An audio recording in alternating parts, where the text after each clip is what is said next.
नमस्कार दोस्तों, मैं हूं आपका दोस्त संचित। स्वागत करता हूं नॉलेज गेट यूट्यूब चैनल पे। और जैसा आप जानते हैं टीओसी का डिस्कशन कर रहे हैं। प्लेलिस्ट बहुत शानदार तरीके से आगे बढ़ रही है। आई थिंक आपको एक एक वीडियो के लॉजिक बहुत मजेदार लग रहा होगा, चीजें समझ आ रही होंगी। एनएफए डिजाइनिंग को फिलहाल आगे लेके चलते हैं। तो इस वीडियो में कौन कौन से एजेंडास हम सॉल्व करने वाले हैं। ज्यादातर वो सारे पैटर्न ऑलरेडी हम डीएफए में बना चुके हैं, बट एनएफए की अगर अंडरस्टैंडिंग लेनी है, समझना है एनएफए का आइडिया क्या है, तो वो सारे क्वेश्चन रिपीट करने पड़ेंगे जिनके लिए पहले हम डीएफए बना चुके हैं। तो ये वाले पैटर्न देखिए, starting and ending with different symbol. Last video में हमने सेम सिंबल वाली बात की थी। डिफरेंट सिंबल, स्टार्ट में अगर एक से ज्यादा ऑप्शन हो, एंडिंग में एक से ज्यादा ऑप्शन हो, सबस्ट्रिंग में एक से ज्यादा ऑप्शन हो, वो सारे पैटर्न एनएफए में कैसे बनेंगे उस पर हमें ध्यान देना है। And then last, as our ritual says, will have a homework question. तो मजा आएगा एक एक करके। Let me go one by one. तो अगेन पहला पैटर्न है starts and ends with different symbol. तो अगेन मैं आपको याद दिलाता हूँ डीएफए हम कैसे बनाते हैं, जल्दी से ऑब्जर्व करते हैं। Start and and with different symbol. तो कम से कम अगर छोटे से छोटा स्ट्रिंग भी लेंगे तो देखिए समझने वाली बात यह है कि सर ए से शुरू करेंगे, है ना, तो एंड हम बी से करेंगे, दैट इज एक्सेप्टेबल, इसमें कोई प्रॉब्लम नहीं है। एंड अगर बी से शुरू करेंगे start and and with different symbol, तो ए से एंड करेंगे, सिंगल लेंथ का कोई स्ट्रिंग यहाँ पे एक्सेप्टेबल नहीं होगा। क्योंकि ए से शुरू किया है, आप यहाँ पर बी पर लूप कर सकते हैं। क्योंकि इधर बी पे शुरू किया है, यहाँ पे इधर ए पे लूप कर सकते हैं, इसमें कोई प्रॉब्लम नहीं।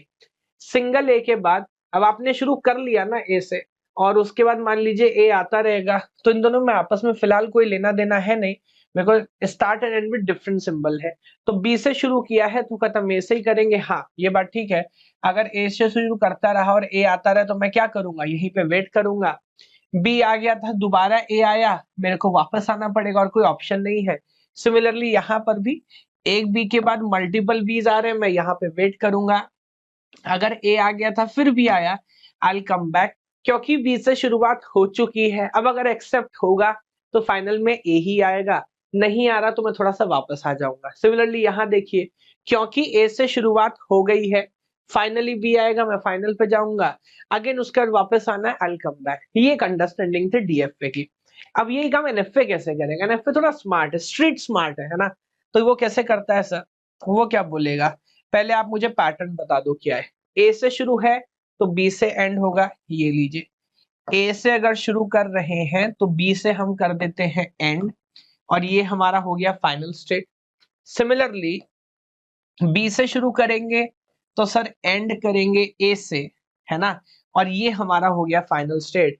और रही बात कंप्लीट करने की, आप जानते हैं एनएफए को कंप्लीट करने की तो जरूरत है नहीं, उसके पास अपनी किस्म की लिबर्टीज हैं जिनका वो इस्तेमाल करता है। हाँ, यहाँ पर मैं एक लूप लगा देता हूँ ए कॉमा बी का, यहाँ पर मैं एक लूप लगा लेता हूँ ए कॉमा बी का, ताकि कोई भी रैंडम पैटर्न हो तो मैं उसको हैंडल कर पाऊं।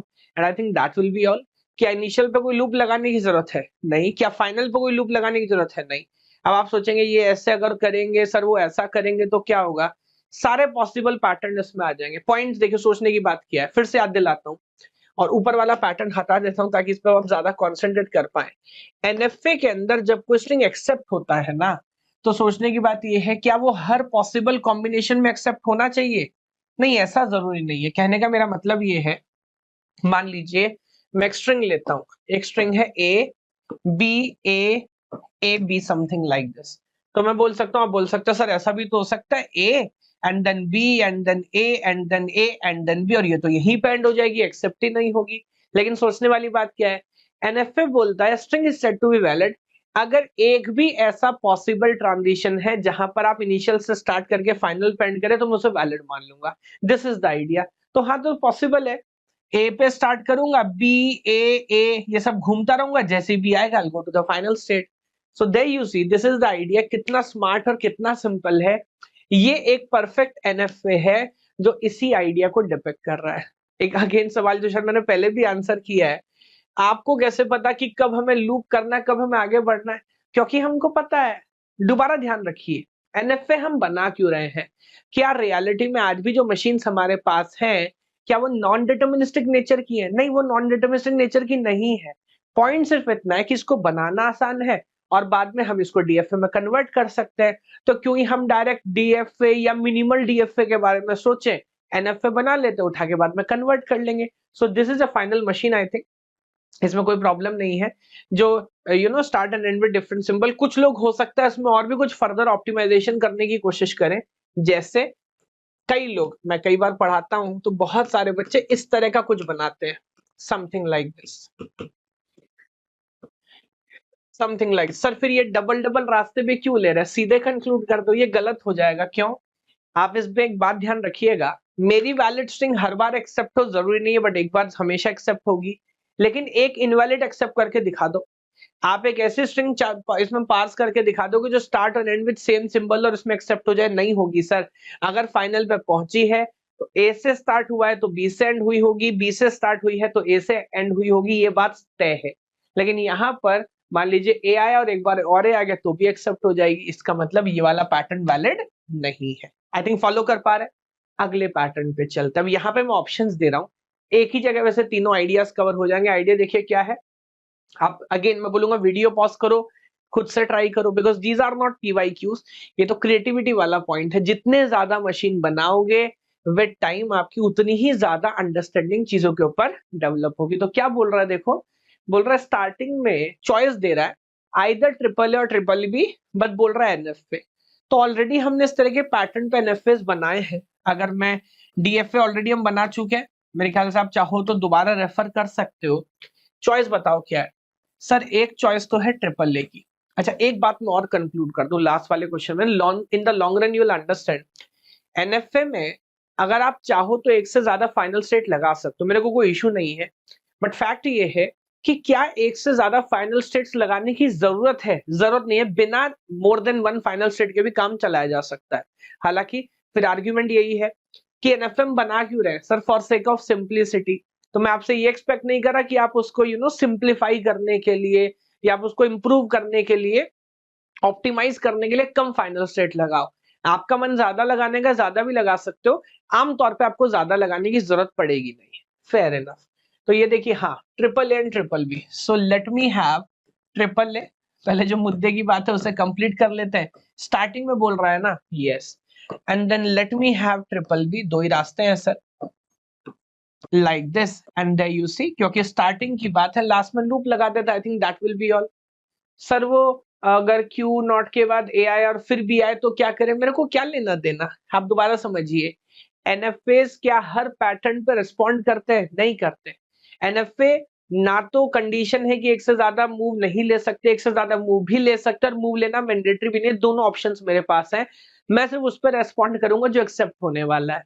तो फिर वही बात है, आप कोई भी पैटर्न चला के देख लो, अगर कोई स्ट्रिंग वैलिड है तो वो फाइनल पे पहुंचेगी, और उसके शुरुआत में या तो ट्रिपल है या तो ट्रिपल बी होगा। और अगर स्ट्रिंग वैलिड नहीं है तो दो केस हैं, या तो फाइनल पे पहुंचेगी नहीं, या तो एनएफओ से रिस्पॉन्ड करना ही बंद कर देगा। उदाहरण के लिए अगर सिंगल ए के बाद सिंगल बी आए तो क्या करें? कुछ नहीं कर सकते, जो करना है वो करिए, रिस्पॉन्ड ही नहीं करेगा। और रिस्पॉन्ड नहीं किया तो ये भी प्यार से बोलने का एक तरीका है कि स्ट्रिंग को रिजेक्ट कर दिया गया है। Yes, so this is another idea you see. फिर आगे बढ़िए, यहाँ देखिए, there you have triple As and triple Bs, है ना। अब इस पैटर्न पे कैसे काम करे, बट इस बार एंडिंग वाली बात बोल रहा है, और ये कुछ हद तक टेस्ट आई थिंक आप एनएफएस का ले चुके हैं। यहाँ पर what option we have is triple A मेरे को चाहिए, उधर हमने लास्ट में लूप लगाया था। अगर ध्यान से देखेंगे, मैं कह रहा हूँ हर वीडियो को पहले पॉज करना, वरना उसका मजा आपको नहीं आ पाएगा। यहाँ पे क्या करूँ, यहाँ पे स्टार्टिंग पे लूप लगा लो। अब सोचो क्या होगा। So now when you have a loop in the start, तो स्टार्टिंग में जो भी बकवास आना जाने आता रहेगा, जैसे ही लास्ट वाले तीन आएंगे, या तो ट्रिपल ए या तो ट्रिपल बी, आप बहुत आराम से कहाँ जाओगे? फाइनल स्टेट पे। सर आपको कैसे पता कि लास्ट वाले ट्रिपल बी कब आएंगे? हमको पता है, क्योंकि हमको पता है। वही सिंपल आर्ग्यूमेंट है सर, आप समझ रहे हैं। तो हमें पता है कि लास्ट वाले ट्रिपल ए कब आएंगे, यूजिंग दैट अंडरस्टैंडिंग हम सॉल्व कर सकते हैं। फिर वही बात है भाई, एक्चुअली हमको नहीं पता, बट इसलिए तो एनएफएस इंप्लीमेंटेबल नहीं है, और हम इसको डीएफए में कन्वर्ट करते हैं। बट इस अंडरस्टैंडिंग से आप कर सकते हो, आप इसे डीएफए में कन्वर्ट करके देख लो, फिर मिनिमाइज करके देख लो। जो मिनिमल डीएफए हमने पहले बनाया था वही आ जाएगा घूम फिर के। बात समझ आती है। और लास्ट केस, अभी समझदार को इशारा काफी है। जब एंडिंग वाला पैटर्न था, बताओ आपने किधर लूप लगाया सर? सर एंडिंग वाले पैटर्न में स्टार्टिंग में लगाया, और starting with so and so वाले में लास्ट में लगाया। इधर कहाँ लगाया? इधर दोनों तरफ लगा दो। So what you can do is, You can have a loop of a comma b in the starting. You can have a loop of a comma b in the last. And then क्या क्या हो सकता है? Triple A and triple B. Accordingly हम आगे बढ़ सकते हैं। देखिए पूरा पैटर्न। तो अगेन सबस्ट्रिंग की बात है, आप इनिशियली कितना रैंडम पैटर्न वेस्ट करना कर सकते हो, कितना रैंडम पैटर्न लास्ट में वेस्ट करना कर सकते हो। लेकिन अगर कोई इनिशियल से फाइनल पे पहुंचा तो ये बात ठीक है, या तो उसमें ट्रिपल ए आएगा सर, या तो उसमें ट्रिपल बी आएगा। बहुत simple idea, either will have a triple A or triple B. So there by 110% this also makes sense. तो आई थिंक आपकी जो अंडरस्टैंडिंग है विद टाइम, एनएफए की अंडरस्टैंडिंग, एनएफए डिजाइनिंग की, वो समय के साथ इंप्रूव हुई होगी। ये सारे पैटर्न, और मैं तो एक बात हमेशा एडवाइस कर रहा हूँ, क्या जब एनएफए बना रहे हो ना, पहली बात तो बहुत सारी वीडियो एक दिन में मत देखो, because then there will be hotchpotch. धीरे धीरे आगे बढ़ना है, एक एक क्वेश्चन देखिए, समझिए, एनालाइज करिए, आगे बढ़िए। 2x में चला के वीडियो खत्म तो कर सकते हैं, एक टेस्ट तो आपको मिल जाएगा, लेकिन वो जो वो जो अवेयरनेस होती है, वो जो कॉन्शियसनेस होती है ना उस लेवल की, वो कहीं ना कहीं नहीं आ पाएगी। उसके लिए आपको थोड़ा समय बिताना पड़ेगा। और जब भी एनएफए बनाओ फिर से उसका डीएफए बनाओ, ताकि आपको याद रहे ओके डीएफए से बनाया था, now that is how we are designing NFA. ये आइडिया जब 2-3 बार रिपीट होगा, तब एक सॉलिड लेवल की अंडरस्टैंडिंग आपकी टॉपिक पे आ जाएगी। And this brings us to our homework question. So this is a homework question. अब तो आप एनएफए पे काम करना जानते हैं। So there is a machine, इसमें कोई मूव है भी नहीं, तो मूव नहीं है तो क्या काम करेगा? एबीसीडी 4 ऑप्शन है। अच्छा, मैं देख रहा हूँ बहुत सारे लोग लास्ट तक आ रहे हैं, लेकिन they are not replying to this homework question. Sir हम बहुत ध्यान से डाल रहे हैं, और समय के साथ हमें फीडबैक मिला है, हमने इनकी कॉम्प्लेक्सिटी भी इंप्रूव करी है, थोड़ा मुश्किल क्वेश्चन पूछ रहे हैं, है ना? तो प्लीज इनको सॉल्व करिए, आंसर करिए। मैं चाहता हूं कमेंट में डिस्कशन होते इन क्वेश्चंस के ऊपर, है ना? यहां तक आए हैं, भगवान आप सभी को खुश रखे। Thank you so much. Okay, bye bye.